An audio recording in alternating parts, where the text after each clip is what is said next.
Next, we're going to be in this search method.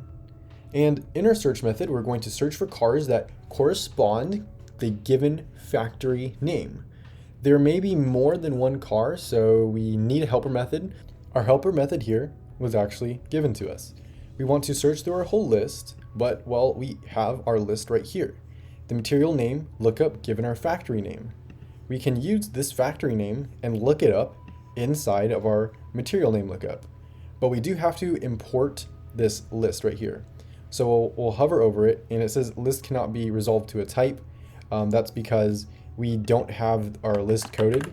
But what we can do is import the list class. So we're going to hover over it, and then this will be imported up top with the rest of the things.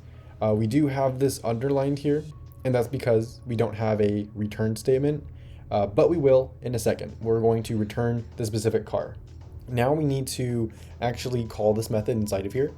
So our return is going to be of list type string. So we're going to have to store this in list type string.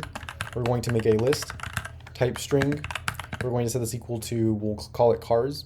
And then we'll have getCars, where we're passing in the factory name, because that's what we want to look at. We want to see if we have material there, since we're searching the cars. Next, we are going to use the string builder class. And this is predefined. And what string builder does is it builds a string together. So we are going to use string builder, and we will call this material because we are looking for the material in our car. So we'll have material, and we're going to set this equal to a new string builder. And then we have our parentheses because it is a class that we are calling. We're going to do another for each loop. So we'll say for. Well, since we have a list, this works out perfectly. We're going to make some string value, we'll call it I, and we're going to run this for our entire linked list. So we'll do cars, and then inside of here, we're just going to do material dot append, and this is a part of the string builder class. We're building up our string, and then inside of here, all we want to do is pass in a space because we want to space out between our materials, and then we will do dot append, and we're not appending a boolean. I'm just clicking this because it's easier than just typing it out. And what we want to append is our I, and this is just some arbitrary string value. Like if I wanted to change this to, let's say A, I would just change this to A.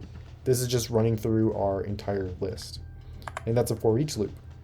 And then once we're done with this, all we need to do is print it out. So we will do a sysout statement. We're going to print out the material.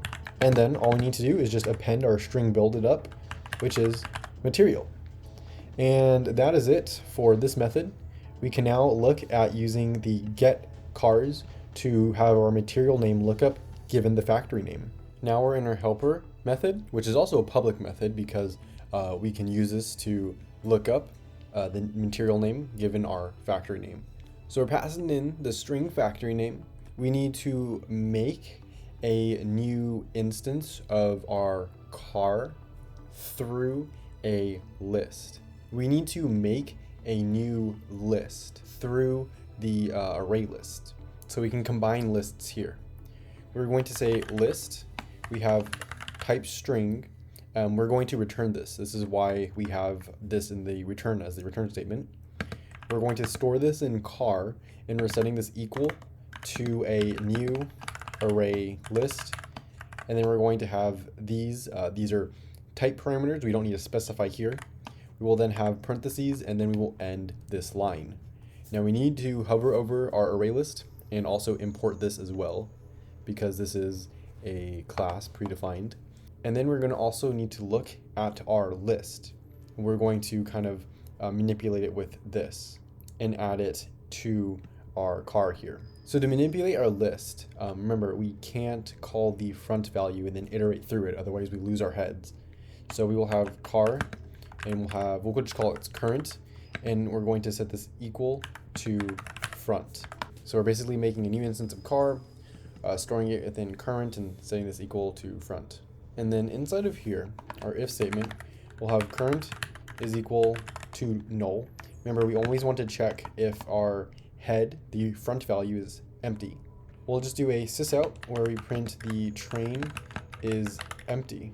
Otherwise, we're going to be in our else statement. So this is if we have something in our list, we're going to look up, we're going to kind of iterate through. We're going to check the first case. So we'll do if current dot factory dot equals, and we're going to do dot equals ignore casing again.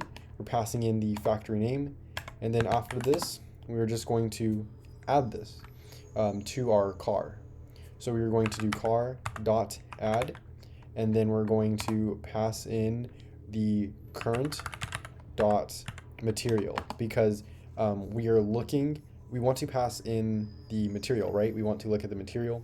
So we are going to go through here. We are going to go through our entire list that we have currently, and then we are just going to add this material to our car. So we will have this ended. If it's not in this case, we'll just go into a loop. So we'll have an else statement here, and this is if it's, again, not in the first case. We need to go through this loop to traverse.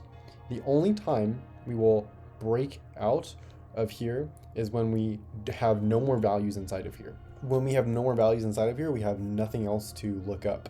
But what we are inside of here, we are going to have to add these materials. So we will have a for loop. We're going to use current, so we don't need to initialize anything here. We're going to run this as long as current dot next does not equal to null, so as long as we have something in our list. And then we need to iterate this every single time. So we'll set current equal to current dot next. And then we can come out of here, but be inside of our for loop. Inside of our for loop, we'll have an if statement. We'll say if current dot factory dot equals, obviously ignore casing, and then we're passing in the factory name. We're going to just add the car to our list. So we will do car dot add, where we pass in the material again, so current dot material. And this code is kind of repetitive, so if you read over it, you should be able to really get it. It's just kind of repeating the same thing, just for different lines or different cars. We're looking at different cars here. The first one, we're looking at the first car. This next one, we are also looking at the first car if it's not null. Otherwise, we're just going to look at all of the other cars. Once we are done with all of this, we are going to break out of our loop. We're done with our statements. And then finally, we're just going to return the car. And this is the list of our materials. And so this is it for the getCars class.